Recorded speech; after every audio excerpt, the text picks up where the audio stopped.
Je vais nous demander de nous asseoir. Merci au groupe de louanges. Que Dieu vous bénisse.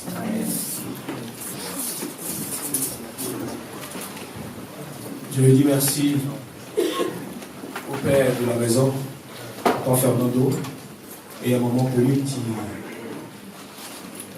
m'ont fait le privilège d'être là ce matin devant son peuple. J'aimerais aussi avant tout dire merci au Saint-Esprit qui m'a permis d'être là ce matin.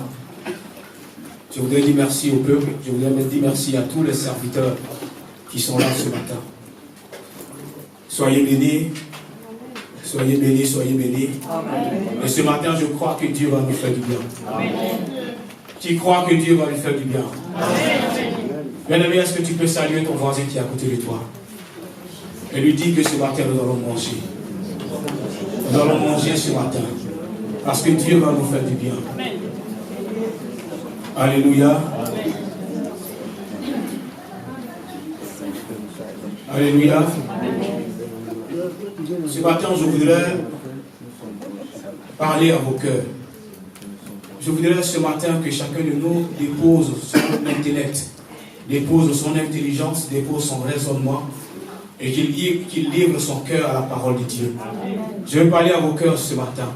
Et je crois que cette parole va faire du bien à beaucoup de personnes. Alléluia.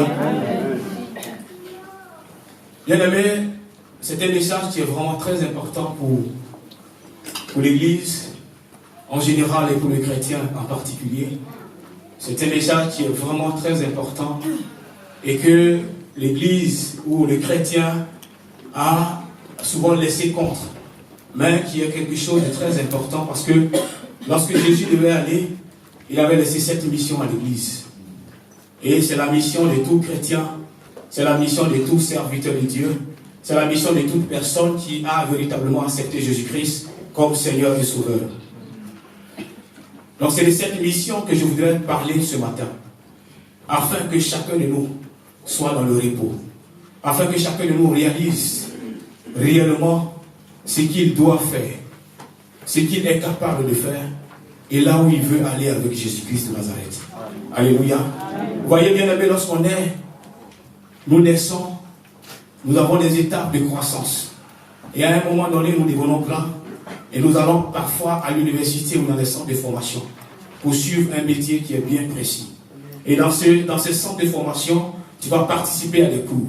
Donc tu vas aller à l'amphithéâtre pour ceux qui sont étudiants. Et tu vas aller à l'école pour suivre des cours. Et lorsque tu vas aller à l'école pour suivre des cours, à un moment donné, je prends le cas des médecins, à un moment donné, tu vas aller faire des stages. Les stages, c'est la mise en pratique de ce que tu as appris à l'école. C'est-à-dire, on t'a enseigné sur certaines choses à l'école, et tu dois aller faire un stage. Donc tu dois être capable de mettre en pratique ce qu'on t'a donné à l'école. Alléluia. Amen. Et donc, le médecin doit faire un stage, c'est-à-dire il doit être capable de consulter un médecin, il doit être capable de consulter un patient, il doit être capable de faire des examens physiques sur le patient, il doit être capable de diagnostiquer, c'est-à-dire de révéler la maladie que le patient a, et il doit être capable de donner un traitement adéquat.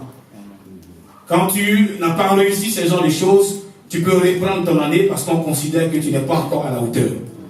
Et lorsque après quelques années, tu obtiens le diplôme de doctorat. Donc tu deviens médecin officiellement. Et en tant que médecin officiel, tu vas pratiquer dans un hôpital. Et quand tu vas pratiquer dans cet hôpital, il y aura des jeunes gens qui viendront derrière toi. Et lorsque ces jeunes gens viendront derrière toi, tu as pour mission de former ces jeunes gens dans les choses médicales. Et le but, c'est pour la pérennisation, c'est-à-dire la pérennité. Et il faut que la profession médicale se pérennise, il ne faut pas qu'elle disparaisse. Donc il faut que les dévanciers aient le courage de pouvoir enseigner ceux qui viennent après eux. Alléluia. Saisissez-moi ce matin parce que je pense qu'on va aller loin. Et ce médecin qui forme, le but c'est pour pérenniser la profession. Parce que s'il n'y a plus de médecins qui forment les jeunes gens, à un moment donné, il n'y aura plus de médecins. Et les gens qui seront malades ne sauront pas où aller. Bien-aimé, laisse-moi te dire ce matin que toutes les professions que vous pouvez voir fonctionnent de la même façon. Il y a un apprentissage. Et toutes les professions fonctionnent de la même façon. Et quand nous rentrons dans la vie chrétienne, je prends cette chose naturelle pour la remettre sur la vie chrétienne afin que chacun de nous comprenne. Nous sommes arrivés dans la vie chrétienne et nous sommes nés de nouveau. Nous avons accepté Jésus-Christ comme Seigneur et Sauveur. Et nous sommes nés de nouveau. Et lorsque nous naissons de nouveau, il y a un processus de croissance qui commence. Qui est cet enfant qui naît et qui après 10 années ou 11 années ou 12 années reste toujours en train de faire les 4 pattes? Est-ce que ce n'est pas stupide? Est-ce que ce n'est pas choquant? Mais pourquoi lorsque nous sommes chrétiens et que nous n'avançons pas, ça ne nous choque pas? Je voudrais parler à ton cœur ce matin. Alléluia. Amen. Et quand tu nais chrétien, que tu acceptes Jésus-Christ, il y a une croissance qui arrive, il y a une étape qui arrive. Mais l'étape n'arrive pas tout seul. Il faut fréquenter une église. Donc qui est un centre de formation et centre d'équipement. Après que tu fréquentes l'église, tu auras des enseignements qui te seront donnés. Il faut être capable de mettre en pratique ces enseignements. Quel est ce médecin qui veut devenir médecin? Et pendant qu'on lui donne les cours de médecin, il bosse les cours des juges. Mais c'est sûr qu'à l'examen, il va échouer. Et lorsque nous réfléchissons en tant que chrétiens, c'est en réalité ce que nous faisons.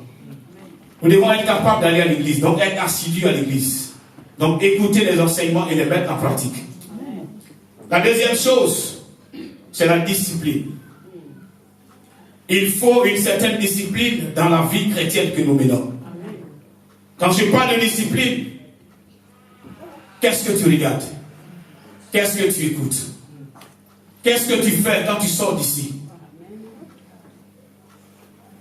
Et après, nous nous plaignons que nous ne croissons pas. Mais comment tu peux écouter une musique du monde et puis espérer croître? Ce n'est pas possible. Bien-aimé, il faudrait que chacun de nous saisisse ce matin. Personne ne peut se moquer de Dieu. Personne ne peut prendre un Dieu pour un ridicule. Il sait ce qu'il fait. Même si apparemment les hommes t'apprécient, mais tu sais en toi-même que Dieu ne peut pas t'apprécier. Parce que tu marches à contre-courant. Et lorsque tu te donnes cette discipline, donc tu apprends à prier, tu apprends à méditer la parole de Dieu, tu apprends à prendre des jeûnes personnels, tu apprends à écouter ou à regarder des prédications, c'est en ce moment que tu vas arriver à la maturité. C'est en ce moment que tu vas croître. Donc laisse-moi te dire ce matin, s'il y a un problème dans ta maturité, c'est parce qu'il y a une faille quelque part. Que tu ne dois pas mettre sur un démon, que tu ne dois pas mettre sur un sorcier, que tu ne dois pas mettre sur quelqu'un, mais que tu dois même te remettre en cause. Alléluia. Amen. Donc ce chrétien qui croit ne va pas rester comme ça. Le chrétien qui croit, donc qui est devenu un médecin, qui officiellement est devenu médecin, qu'est-ce qu'il va faire? Il va aller annoncer la bonne nouvelle. Il va aller annoncer la bonne nouvelle. Lorsque nous regardons dans le livre de 2 Timothée 2, Paul qui parle à Timothée.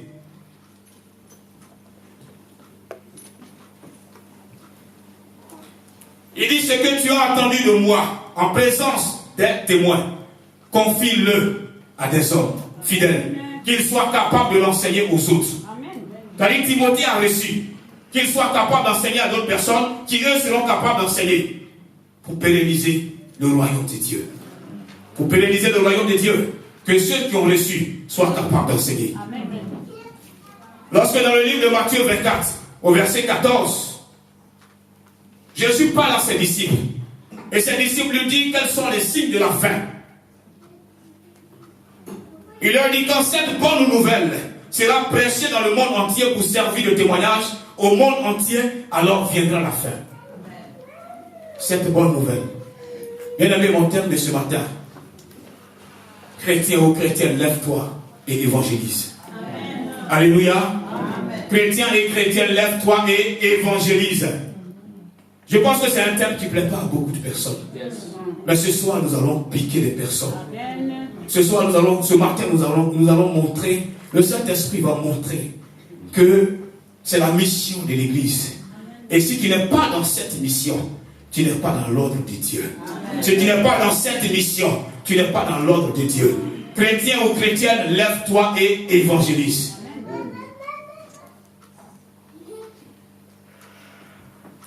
Le mot évangéliser, c'est proclamer la bonne nouvelle. Proclamer la bonne nouvelle de Jésus-Christ. Faire connaître la foi chrétienne à d'autres personnes. Être capable de faire connaître la foi chrétienne à d'autres personnes.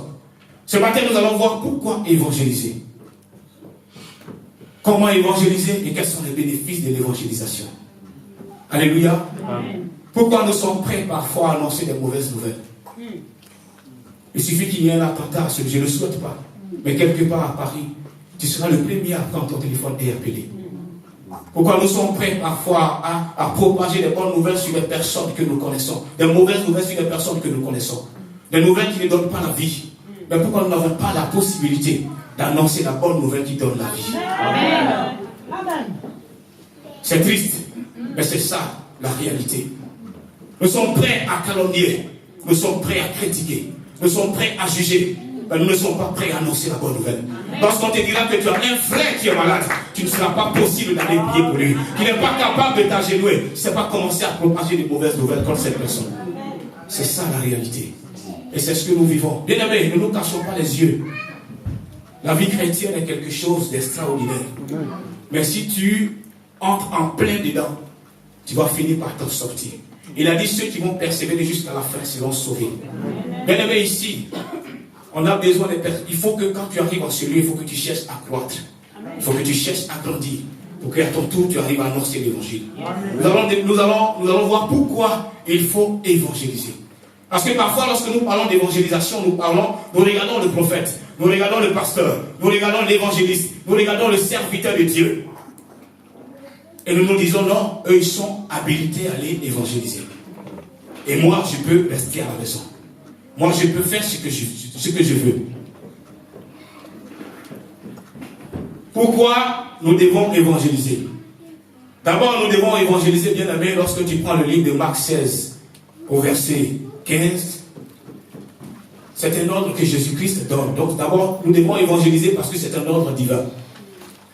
Tu dois évangéliser parce que c'est la mission que Jésus-Christ a laissée à l'Église. Il a dit, allez partout le monde et prêchez la bonne nouvelle à toute la création. Allez partout dans le monde et annoncez la bonne nouvelle à toute la création. Que tu sois vieux, que tu sois jeune, que tu sois enfant. Si tu acceptes Jésus-Christ de Nazareth, il faut que tu obéisses à l'ordre divin. Si tu n'obéis pas à l'ordre divin, tu es dans le faux. Quand tu es désobéissant, tu es dans le faux. C'est-à-dire aussi longtemps que tu n'obéis pas à cet ordre, qui est d'aller et d'annoncer la bonne nouvelle, tu n'es pas dans la voie de Dieu. Ce matin, je voudrais parler au cœur de quelqu'un ce matin. C'est un ordre divin. Et c'est une mission que Jésus a donnée à ses disciples. 3 années durant le ministère sur cette terre, Jésus a parcouru les contrées pour annoncer la bonne nouvelle. Un seul but, c'était pour annoncer la nouvelle. Un seul but, c'était pour annoncer la nouvelle du royaume. C'était un seul but, pour peupler le royaume. Parce qu'il faut que les gens arrivent dans le royaume. C'est un ordre divin. Allez et faites des nations, les disciples. Partout prêcher l'évangile. C'est un ordre divin. Nous devons annoncer l'évangile parce que c'est le fardeau de Jésus-Christ. Lorsque nous prenons le livre de Matthieu 11, du verset 29 au verset 30, commençons par le verset 28, il dit, venez à moi, vous tous qui êtes chargés et fatigués, je vous donnerai du repos. Si tu n'as pas saisi ce passage, tu vas penser simplement que Jésus-Christ voulait simplement porter ton fardeau. Mais après, il dit au verset 29, chargez mon joug qui est léger, chargez mon fardeau qui est léger. Quel est le fardeau de Jésus-Christ, bien-aimé?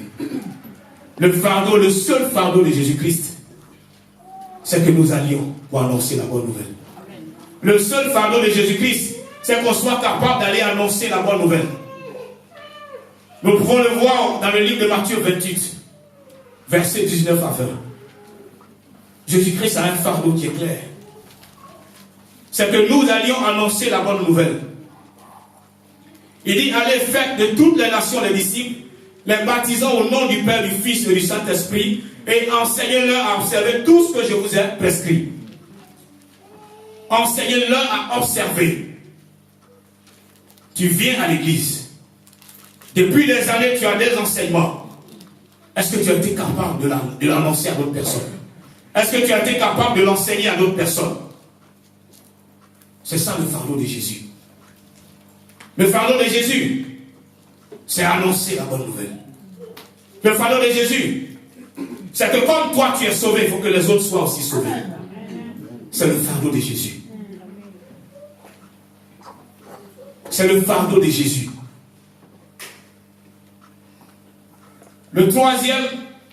La troisième raison, c'est pour que l'humanité soit sauvée. Lorsque nous regardons dans l'épître aux Romains, chapitre 10, l'épître aux Romains, chapitre 10, il dit qu'à quiconque invoquera le nom du Seigneur sera sauvé. C'est Paul qui est en train de parler aux Romains. Quiconque invoquera le nom du Seigneur sera sauvé. Ça c'est au verset 13. Et au verset 14, il va poursuivre pour dire: comment donc invoqueront-ils celui en qui ils n'ont pas cru? Comment ils vont invoquer? Comment les gens de Dieu vont invoquer celui en qui ils n'ont pas cru? Et comment croiront-ils s'ils n'ont pas entendu parler? Et comment il y aura des gens qui vont parler s'il n'y a personne qui prêche? Amen. Comment ils vont croire à notre Seigneur Jésus? Comment ils vont croire celui que nous appelons Seigneur Jésus? Comment ils vont croire celui que nous adorons tous les jours s'il n'y a personne pour leur prêcher? Or, la Bible dit que celui qui invoque le nom du Seigneur sera sauvé. Amen. Mais ils n'ont pas la possibilité d'invoquer le nom du Seigneur parce qu'ils ne connaissent pas ce Seigneur. Parce qu'il n'y a personne qui s'élève. C'est ça la réalité. C'est ça le décor du chrétien que nous sommes aujourd'hui. Nous crions de joie, nous sommes heureux parfois. Mais à côté de nous, il y a un voisin qui meurt. Amen. Parce que tu n'as pas la possibilité de toquer à sa porte et pour lui présenter Jésus-Christ de Nazareth. C'est ça la réalité. C'est ça la vérité. Et nous crions, nous aimons Jésus-Christ, mais nous refusons de porter son fardeau. Nous aimons Christ, mais nous refusons de porter son fardeau. Et nous déléguons ce fardeau à d'autres personnes, parce que nous nous considérons indignes de porter le fardeau de Jésus. Il dit: venez à moi, vous qui êtes chargés, je vous donne du repos. Mais en retour, il faut que tu portes mon fardeau. Ça veut dire que si tu dois avoir le repos, il faut que tu portes le fardeau de Jésus. Ce n'est qu'en portant le fardeau de Jésus-Christ que tu peux avoir le repos. Sinon, si tu ne portes pas le fardeau de Jésus, tu ne peux pas avoir le repos. C'est une vérité certaine.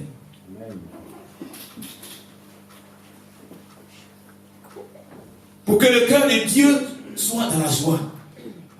Donc pourquoi évangéliser? Pour que le cœur de Dieu soit dans la joie. Il a dit qu'il y a de la joie au ciel quand il y a un seul pécheur qui se répand.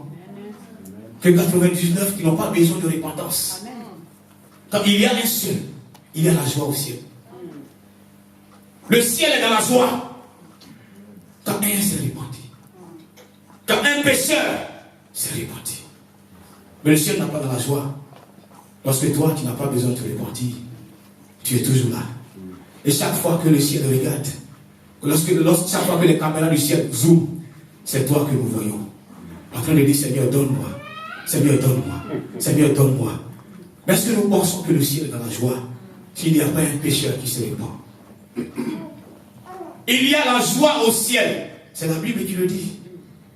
Luc 15, verset 7. C'est la Bible qui le dit. Il y a la joie. Ça veut dire que Dieu est réjoui quand un se répand. Amen. Tu peux faire tout ce que tu veux. Mais la Bible te dit qu'il y a de la joie au ciel quand un seul se répand. Amen. Nous allons voir cette évangélisation, comment elle coûte aux yeux de Dieu. Nous allons lire le livre des Actes des Apôtres au chapitre 1. Vous voyez, c'est un livre, c'est un passage qui m'a fait du bien. Et quand j'ai commencé à méditer ce passage, dans Actes 1, au verset 8, c'est lui qui relate les faits. La Bible dit: mais vous recevez la puissance, une puissance, le Saint-Esprit survenant sur vous, et vous serez mes témoins à Jérusalem, dans toute la Judée, dans la Samarie et jusqu'aux extrémités de la terre. Voilà la mission que Jésus laisse aux apôtres avant de partir. Vous recevez une puissance et le Saint-Esprit survenant sur vous. Tu pries pour recevoir le Saint-Esprit. Le Saint-Esprit descend et puis tu es assis. Vous recevrez une puissance, le Saint-Esprit survenant sur vous et vous serez mes témoins. Ça c'est avant qu'il ne parte aux cieux. C'est-à-dire qu'il avait tellement à cœur cette mission qu'il ne pouvait pas ne pas parler d'elle avant de partir. Et il a dit, vous recevrez cette puissance. Mais lorsque nous poursuivons au chapitre 2, du verset 4, la Bible dit qu'ils fussent tous remplis du Saint-Esprit. Donc la promesse de Jésus-Christ a été respectée, oui ou non?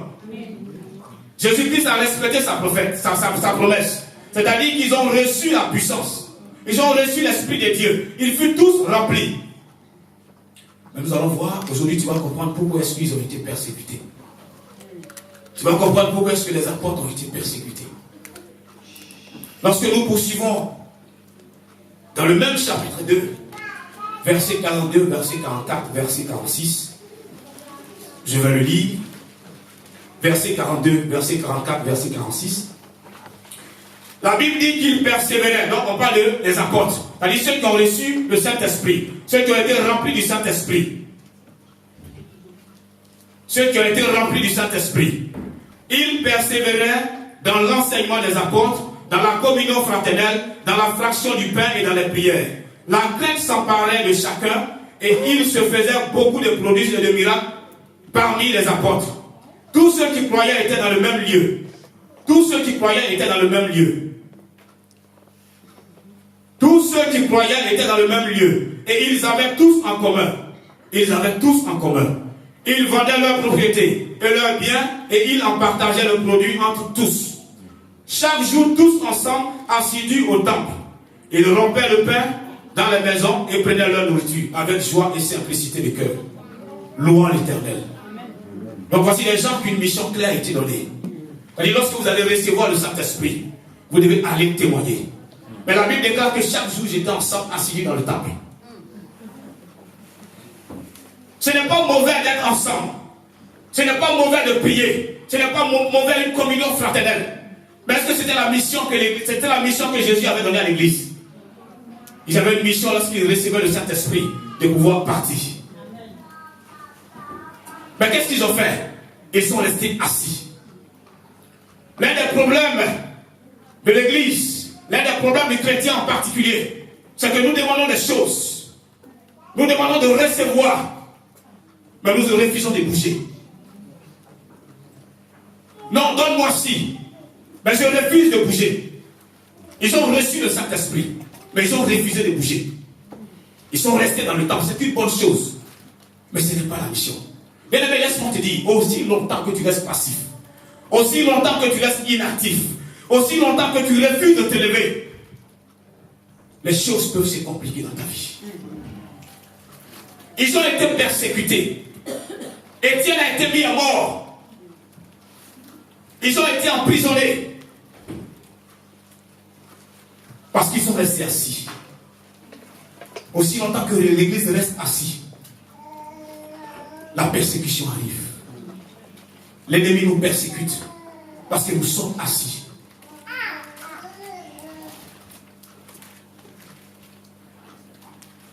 Et le problème qu'ils avaient, ils se disaient chrétiens et on ne pouvait pas se souiller avec les païens. Lorsque nous lisons le livre de Actes 10 au verset 11, lorsque Dieu présente dans une vision des choses à Pierre des animaux, Pierre lui dit qu'il n'a jamais mangé des choses d'aussi impures et souillées. Donc ils avaient un problème dans la loi de Moïse. Eux, hébreux, eux, juifs, ils ne devaient pas approcher les autres. Parce que pour eux, c'était une souillure. Comment tu vois les autres qui sont dehors? Comment tu vois les hommes qui sont dehors? Comment tu vois la voisine? Comment tu vois la prostituée? Comment tu vois les drogués? Comment tu vois le tabachique? Comment tu vois celui qui est esclave? Est-ce que tu ne le condamnes pas comme ces apôtres? Tu condamnais tout le monde. Que nous ne voulons pas manger des choses souillées. Que si nous nous approchons à eux, nous serons aussi souillés. Comment tu vois les gens du dehors? Comment tu vois ce monde qui est en train de mourir? Comment tu vois ce monde qui est livré à lui-même? Comment tu vois ce monde bien-aimé? Est-ce que tu les condamnes? Est-ce que tu les condamnes? Regardons dans le livre de Matthieu 9 au verset 36. La Bible déclare que Jésus voit une foule. Et la Bible dit qu'il est ému de compassion. Ça veut dire qu'il voit une foule et il a une grande pitié pour la foule. Et pourquoi? Parce que la foule était languissante et abattue. C'est-à-dire que la foule était fatiguée. La foule était chargée de ses péchés. Nous voyons ce monde qui est chargé, ce monde qui est fatigué, ce monde qui est livré à lui-même, ce monde qui ne sait où aller. Mais qu'est-ce que nous faisons en tant que chrétiens? Est-ce que nous sommes émus de compassion? Est-ce que nous avons une grande pitié pour ces personnes qui meurent de jour en jour? Ces personnes qui meurent sans être sauvées. Est-ce que nous avons une pitié pour ces personnes? La Bible déclare que Jésus était ému de compassion. Nous aimons Jésus. Nous crions que Jésus est notre modèle. Est-ce que quand nous voyons ces hommes, est-ce que nous sommes émus de compassion? C'est ça la réalité. Jésus était ému de compassion. Pendant que ses disciples étaient là, ils avaient un mauvais jugement contre cette foule languissante. Mais il était ému de compassion. Et il va leur dire que la moisson est grande, mais il y a peu d'ouvriers. Il y aura peu d'ouvriers si personne ne refuse de se lever. Il y a peu d'ouvriers si personne n'accepte de se lever. Il y a peu d'ouvriers si personne reste, si chacun reste égocentrique. C'est-à-dire cloisonné sur lui-même, pensant à ses biens, pensant à sa bénédiction, pensant à ce que Dieu va faire pour lui, mais oubliant que le royaume de Dieu a besoin de lui. Bien-aimé, ce soir, ce matin, je veux parler à ton cœur. Si tu saisis ce message, tu seras un homme restauré. Mais si tu refuses ce message, tu auras loupé quelque chose. Alléluia. Amen.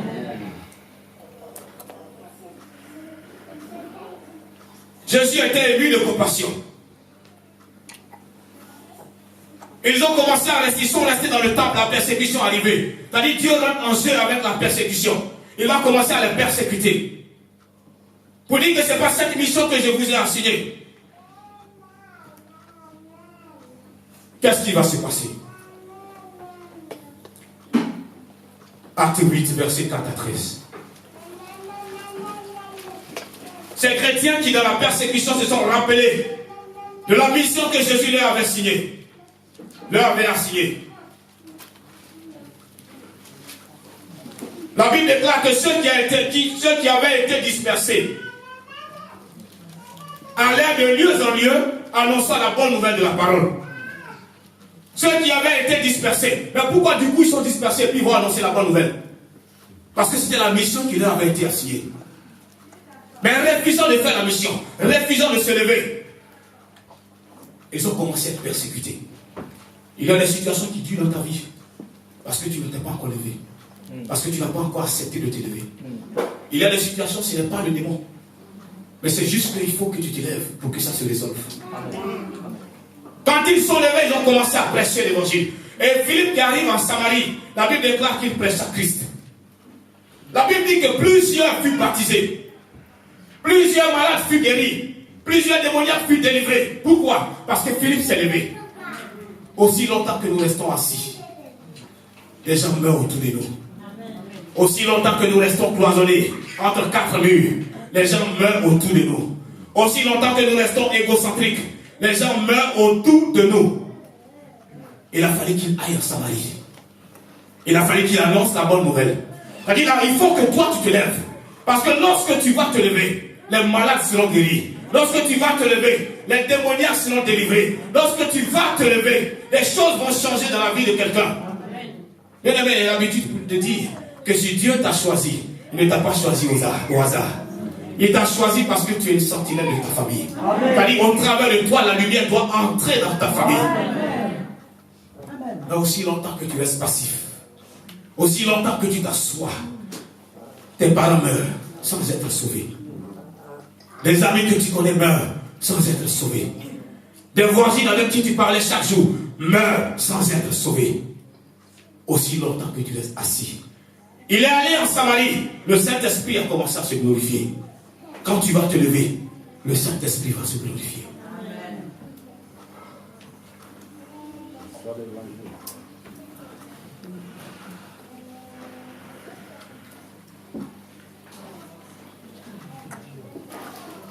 Nous voyons dans le livre de Romains 8 au verset 19, la Bible dit que le monde attend avec un ardent désir la révélation des fils de Dieu.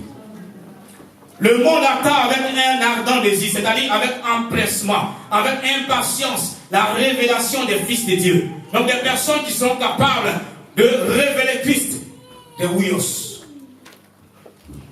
Pas des bébés spirituels, pas ceux qui pleurnichent, pas ceux qui demandent donne-moi. Bien aimé, lorsque nous lisons le livre de Pierre, il cite 3 catégories. Les petits enfants, les jeunes gens et les pères.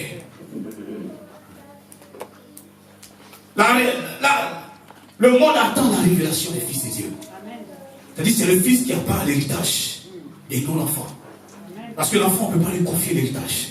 Il n'a pas l'expérience. Mais le fils, il est aguerri. Et c'est à lui qu'on donne l'héritage. Et ce sont ces hommes-là que le monde attend. Le monde attend la révélation des fils de Dieu. Des gens qui vont se lever chaque matin et dire à Jésus-Christ, que veux-tu que je fasse pour toi aujourd'hui pour que ton cœur soit dans la joie? Et non des gens qui vont pleuricher.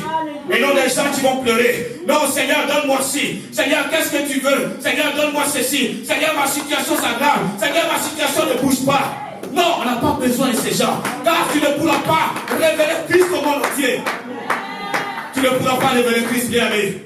Impossible de révéler Christ si tu ne penses qu'à toi seul. Impossible de révéler Christ si tu ne penses à toi seul. Tu ne pourras pas révéler Christ, bien aimé. Le monde attend la révélation des fils de Dieu. Ceux qui vont réjouir le cœur de Dieu. Et non ceux qui s'amusent, ceux qui pleurnichent, ceux qui se lamentent. Le monde attend la révélation. Vous pensez que lorsque Philippe a annoncé l'évangile, il n'avait pas de problème? Il avait des problèmes. Il était persécuté, chassé chez lui à la maison, ne sachant où aller. Et il a continué d'annoncer l'évangile. Il est allé annoncer l'évangile. Parce que Philippe avait compris. C'est la mission qui nous est assignée. Le monde attend la révélation des fils de Dieu. Des véritables fils, des véritables filles. Non des gens qui pleurnichent. Non des gens qui jouent avec le royaume. Non des gens qui jouent avec les choses de Dieu. Non des gens qui viennent à l'église comme ils viennent en spectateur. Non des gens qui viennent à l'église comme ils viennent en mode. Mais des gens qui sont acteurs dans le royaume de Dieu. On a besoin des acteurs dans le royaume de Dieu. On a besoin des acteurs dans le royaume de Dieu. Des gens qui vont poser une pierre à l'édifice. C'est de ceux-là qu'on a besoin. Comment évangéliser? Nous avons vu pourquoi évangéliser. Nous voyons maintenant comment évangéliser. Pour atterrir, bien aimé, et nous allons prier. Comment évangéliser? Tu peux évangéliser par ta conduite. Amen. Tu peux évangéliser par ta conduite. Comment est-ce que tu te conduis? Comment est-ce que tu parles aux gens dehors? Amen. Tu peux évangéliser par ta conduite. Amen. Lorsque Pierre parle aux femmes par rapport à leur conduite, nous pouvons le lire dans le livre de 1 Pierre 3, à partir du verset 1.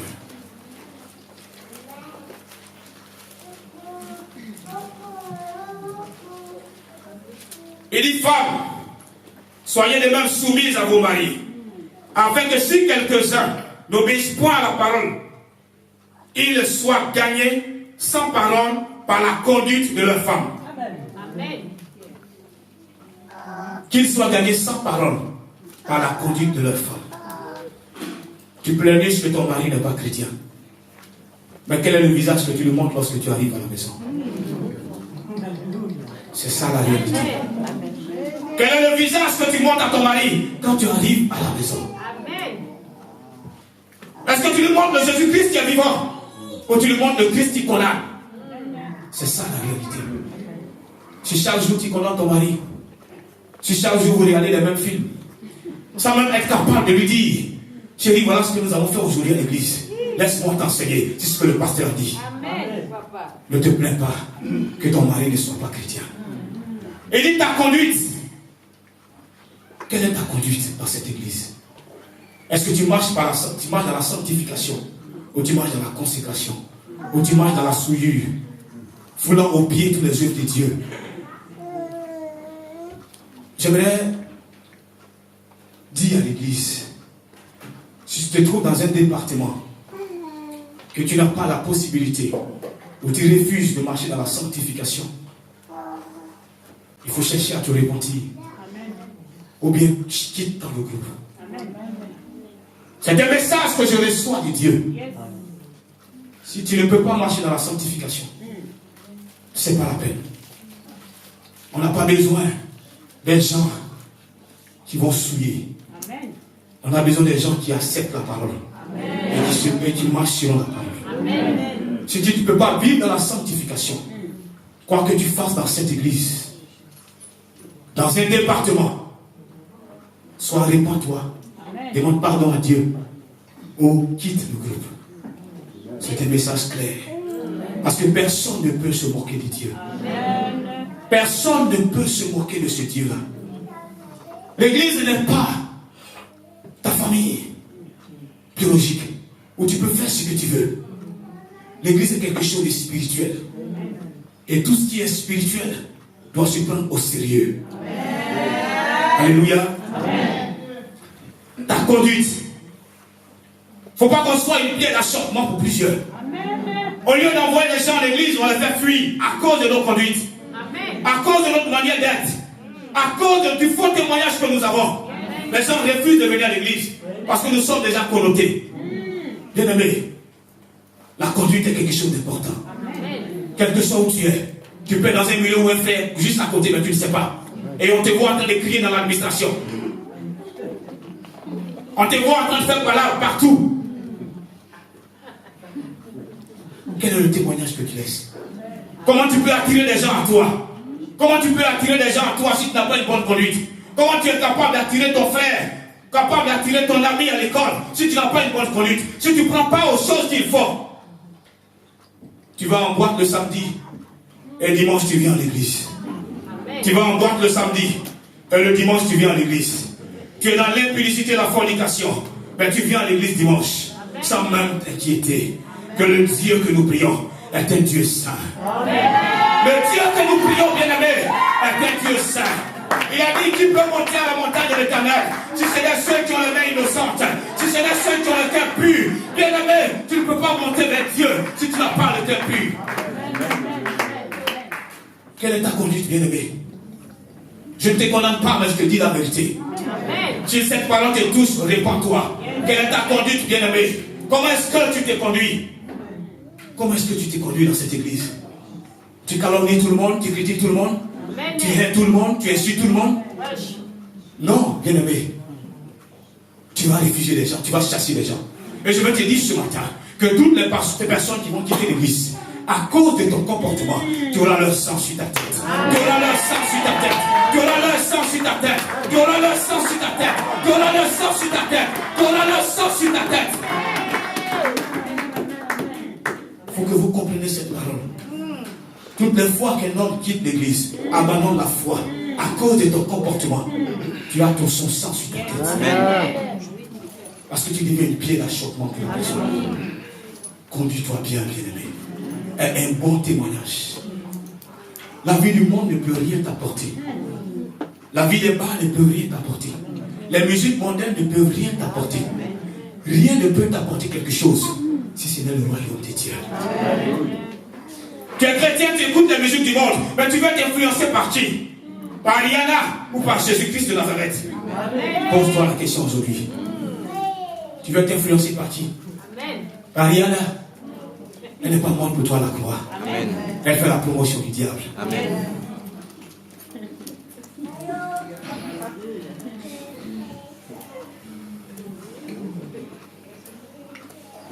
On peut évangéliser en obéissant à l'Esprit Saint.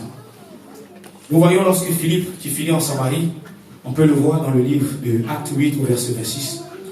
Philippe finit en Samarie et l'Esprit le conduit dans le désert. Vers un eunuque éthiopien. Vers un ministre des finances. La Bible, on dit qu'il est surintendant des finances. Il garde tous les trésors. Dieu l'amène vers là-bas pour aller parler à cette personne. Nous sommes plusieurs.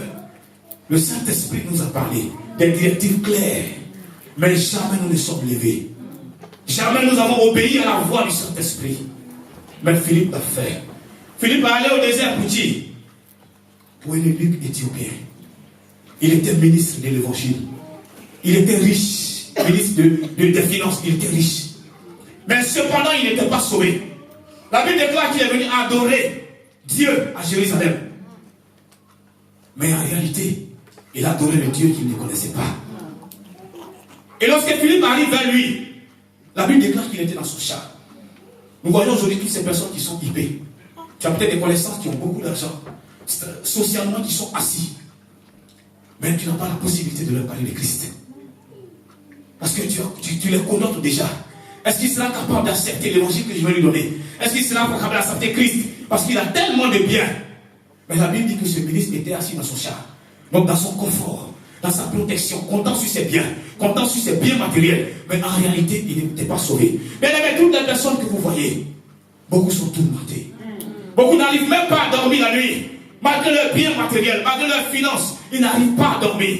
Parce qu'ils sont tourmentés nuit et jour. Mais Philippe allait vers lui. Le Saint-Esprit, voyant ce lyrique, voyant ce ministre des Finances, voyant cette haute personnalité, il fallait qu'il soit sauvé. Philippe a obéi à la voix. Quand Philippe a obéi à la voix, la Bible déclare que Philippe est arrivé près de son char. Et le Saint-Esprit, lorsqu'il t'envoie, il te donnera toutes les stratégies. Il te donnera toutes les stratégies pour que tu sois efficace. Voilà pourquoi ne dis pas aujourd'hui, non, je ne peux pas. Si, tu peux. Quand le Saint-Esprit t'y envoie. Il te donne toutes les stratégies. Le Saint-Esprit lui dit, marche à côté de ce char. Marche à côté de cette voiture que tu vois. Marche à côté de cette maison que tu vois. Et que tu as peur d'y entrer. Sachant que la personne qui est à l'intérieur est en train de souffrir. Philippe lui demande, qu'est-ce que tu lis? Il dit, je lis le livre d'Ésaïe 53. Philippe lui demande, est-ce que tu comprends? Écoutez sa réponse. Acte 26. Acte 8, verset 26. Écoutez sa réponse. Si quelqu'un a trouvé, il peut le lire. Acte 8, 26. Oui, j'ai trouvé. Acte 8, 26. Non, attends, excusez-moi. Je vais juste la réponse de Luc. Attendez, je vois. C'est 31, c'est ça? Voilà, 31. Je peux lire rapidement, je lis rapidement. Il répondit, comment le pourrais-je si quelqu'un ne me guide? Alléluia. Amen. Philippe lui demande si tu comprends. Il lui dit, mais comment je vais comprendre s'il n'y a personne pour m'expliquer? S'il n'y a personne pour leur expliquer. S'il n'y a personne pour leur dire que Jésus-Christ a porté nos souffrances à la croix. S'il n'y a personne pour leur dire que Jésus-Christ est mort pour nos péchés. S'il n'y a personne pour leur dire que Jésus-Christ est le véritable Seigneur. Il lit le livre, mais sans rien comprendre. Beaucoup sont là, ils ont la Bible, mais ils ne comprennent rien. Mais il n'y a personne pour leur expliquer. La Bible dit que Philippe a commencé à lui expliquer. Et Philippe lui explique le livre. Et quand Philippe finit de lui expliquer, il veut être baptisé. Et Philippe lui demande, si tu crois, tu seras baptisé. Il a confessé pour être baptisé. Bien-aimé, aussi longtemps que Philippe restait sans obéir au Saint-Esprit, ce ministre, cette personne qui a beaucoup d'argent, qui est élevé statut, qui a un statut élevé, allait mourir sans connaître Jésus-Christ. Beaucoup meurent dans leur maison. Beaucoup meurent partout sans connaître Jésus-Christ. Parce que lorsque nous les voyons, ils sont déjà connotés à cause de leurs biens matériels. Nous n'osons pas leur parler de Jésus. Philippe a obéi à la voix du Saint-Esprit. C'était pour sauver une seule personne. Si tu acceptes d'obéir à la voix de Jésus-Christ, tu vas sauver des milliers de personnes qui aiment. Tu vas sauver des gens autour de toi. Tu vas sauver ta voisine qui est plongée dans l'alcool, dans la drogue, qui ne sait plus à quoi se vouer. Tu vas sauver ces personnes qui lisent la Bible, mais qui ont un raisonnement de la Bible et qui ne peuvent pas la comprendre. Tu vas sauver ces personnes si tu te lèves. Si tu acceptes d'obéir au Saint-Esprit. Comment évangéliser? Tu peux participer à une campagne d'évangélisation, de groupe. Tu peux aussi faire une évangélisation personnelle. Bien aimé, nous avons tous des comptes Facebook. Mais combien sont ceux qui annoncent Jésus-Christ sur leur Facebook? Si j'ai dit lever les mains, je ne pense pas qu'il y aura au moins 20 personnes. Combien sont les personnes qui évangélisent sur leurs réseaux sociaux? Si ce n'est pas pour mettre des photos, C'est à Dieu que revient la gloire, ce n'est pas à toi. Amen. C'est lui qui t'a créé. Yes. Tu peux évangéliser sur les réseaux sociaux. Amen. Tu peux annoncer la bonne nouvelle de Jésus. Tu peux faire des messages bibliques pour réconforter quelqu'un. Vous ne savez pas combien de fois, lorsque tu passes sur les réseaux sociaux, tu as des personnes que tu n'espères même pas qui t'envoient des messages pour dire vraiment c'est bien parce que ton message m'a fait du bien. Amen. Bien aimé, il y a quelqu'un qui a besoin d'une parole. Mais cette parole doit sortir de toi. Aussi longtemps que Moïse était assis, les enfants d'Israël restaient en captivité. Aussi longtemps que tu es assis, autour de toi les gens meurent. Par des réseaux sociaux, tu peux évangéliser. Si tu as un talent, tu peux évangéliser. Nous tous, nous avons des talents. Parce que Dieu a mis quelque chose en nous que nous devons faire valoir. Tu sais chanter, tu peux évangéliser. Tu as un talent, tu peux te lever pour évangéliser. Ce n'est pas une affaire de pasteur, ce n'est pas une affaire de serviteur, mais tu peux aussi évangéliser. Une évangélisation personnelle, du porte-à-porte. Tu peux annoncer l'évangile à côté de toi. Dans la rue, tu peux annoncer l'évangile. Par le talent que Dieu a déposé en toi. Il faut faire valoir ton talent, bien-aimé.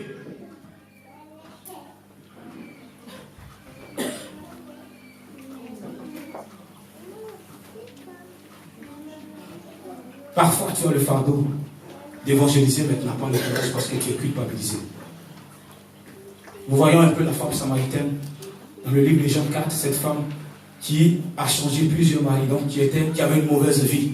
Mais lorsqu'elle rencontre Jésus-Christ et qu'elle reçoit la vérité, la Bible déclare qu'elle allait annoncer. Et la Bible continue pour dire que plusieurs en Samarie ont cru à cause de la déclaration formelle de cette femme. Elle dit, il m'a dit tout ce que j'ai fait. Amen. Bien-aimé, ton témoignage peut amener quelqu'un à Christ. Amen. Ton témoignage peut amener quelqu'un à Christ. Ne te laisse pas culpabiliser.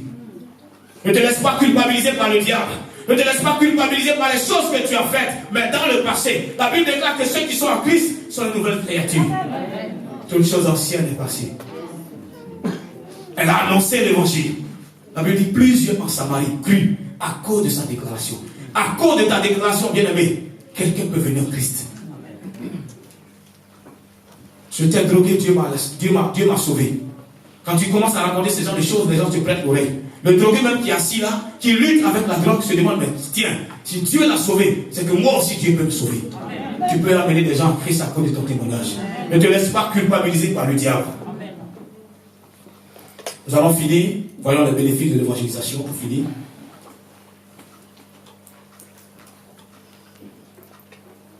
Les bénéfices de l'évangélisation pour finir. Lorsque tu évangélises, bien aimé, sache que si tu portes le fardeau de Jésus, il porte aussi ton fardeau. Amen. Matthieu 11, 28. Jésus a dit, venez à moi, vous tous qui êtes chargés. Chargés de la maladie, chargés du chômage, chargés de l'échec. Il dit, viens, si tu es chargé. Mais en retour, il te dit que tu porteras son joug qui est léger. Tu porteras son fardeau qui est léger. Quel est le fardeau de Jésus-Christ? C'est aller évangéliser. Lorsque tu acceptes d'évangéliser, bien-aimé, tu n'as plus besoin de prier pour tes problèmes. Amen. Quand tu fais le travail de Jésus, il fait ton travail derrière. Amen. Si ta situation n'est pas décantée, bien-aimé, c'est parce qu'il y a longtemps que tu refuses de te lever. Tu refuses d'être actif. Et tant que tu es assis, tu portes toi-même tes fardeaux. Oubliant qu'à la croix, Jésus a tout pris. Oubliant qu'à la croix, Jésus a porté nos fardeaux. Oubliant qu'à la croix, il a pris nos maladies. Mais tu continues encore de porter ta maladie. Parce que tu refuses de porter son fardeau. Tu ne saisis pas cette vérité. Parce qu'un homme qui porte un fardeau ne peut pas porter notre fardeau. Si tu portes ton fardeau, comment est-ce que tu vas porter le fardeau de Jésus-Christ? L'évangélisation est un bénéfice.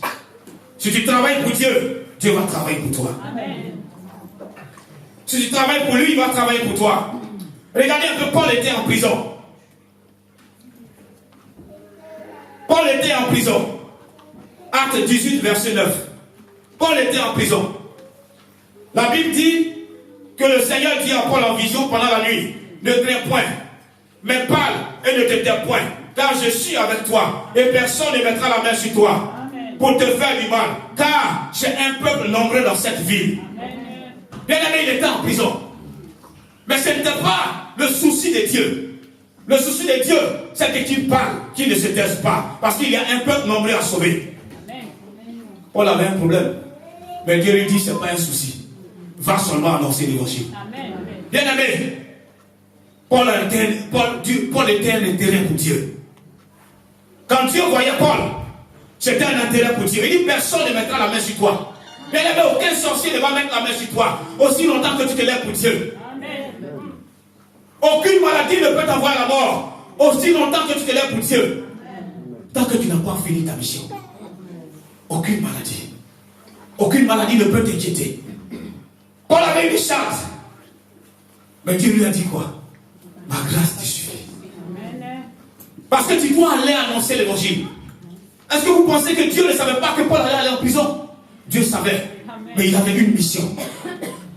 Bien aimé, des situations arrivent parfois dans ta vie pour que tu te lèves. Parce que tu as une mission. Et cette mission, tu dois l'accomplir parfois dans l'adversité. Il faut que tu acceptes de te lever. Il faut que tu acceptes de te lever. Nous prions pour avoir la bonne santé. Nous prions pour avoir de l'argent. Nous prions pour avoir beaucoup de choses. Mais la question que Dieu se pose par moment, lorsque tu auras toutes ces choses, qu'est-ce que tu en feras? Est-ce que tu vas mettre ta santé à mon service? Est-ce que tu vas mettre tes finances à l'évangélisation? Ou tu vas faire autre chose? Quand nous voyons le livre de 1 Samuel 1, quand nous voyons l'histoire d'Anne, Anne a prié de longues heures pour atterrir. Anne a prié de longues heures. Mais est-ce que vous savez que ce n'est pas la prière d'Anne qui a permis que l'enfant vienne? Est-ce que vous savez ça? Parfois nous prions, c'est bien beau. Mais il y a quelque chose que Dieu nous demande. Où est mon intérêt dans ce que tu dis? Où est mon intérêt dans ce que tu dis? Et lorsqu'elle lui dit, si tu me donnes un enfant mâle, je te le consacrerai. Lorsque Dieu a entendu cette parole, il dit, j'ai un intérêt. L'année même qui vient, tu auras un enfant mâle.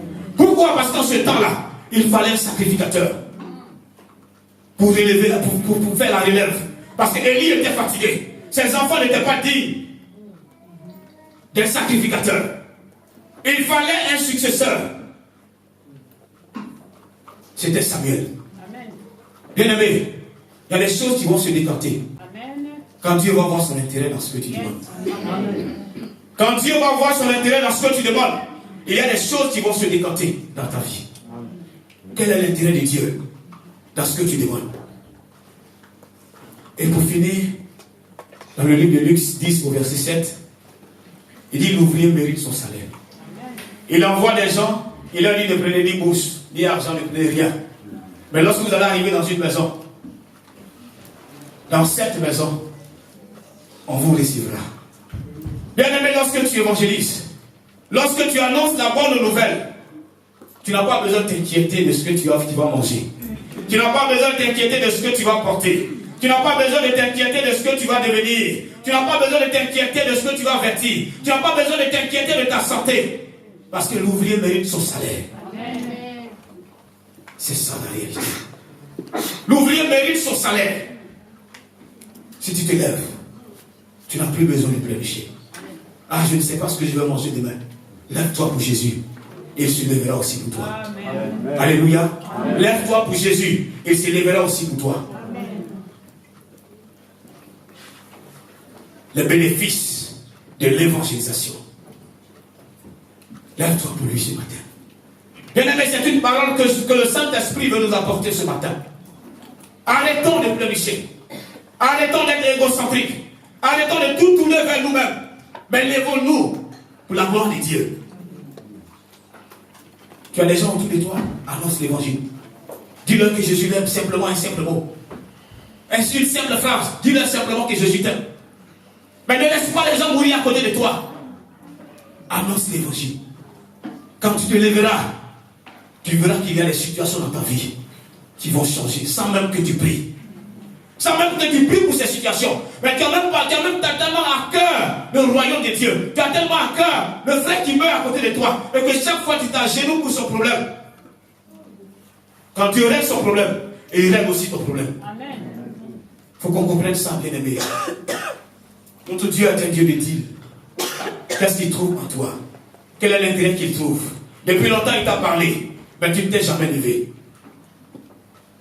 C'est un Dieu de deal. Si nous comprenons ce matin, nous devons comprendre que s'élever est plus que jamais important. C'est le signe de la fin. C'est-à-dire, aussi longtemps que l'Église ne se lève pas pour évangéliser, Jésus ne peut pas venir. Parce qu'il a dit, c'est le signe de la fin. Paul a dit, je n'ai pas honte d'annoncer l'évangile. Pourquoi tu as honte d'annoncer l'évangile? Parce que tu n'as pas confiance en ton Dieu. Parce que tu ne crois pas en ce Dieu-là. C'est vrai que tu l'adores, tu cries haut et fort. Mais est-ce qu'en réalité, dans ton cœur, tu l'aimes réellement? Celui qui aime Dieu va se lever pour annoncer l'évangile. Si tu aimes Jésus-Christ de Nazareth, tu vas te lever pour annoncer l'évangile.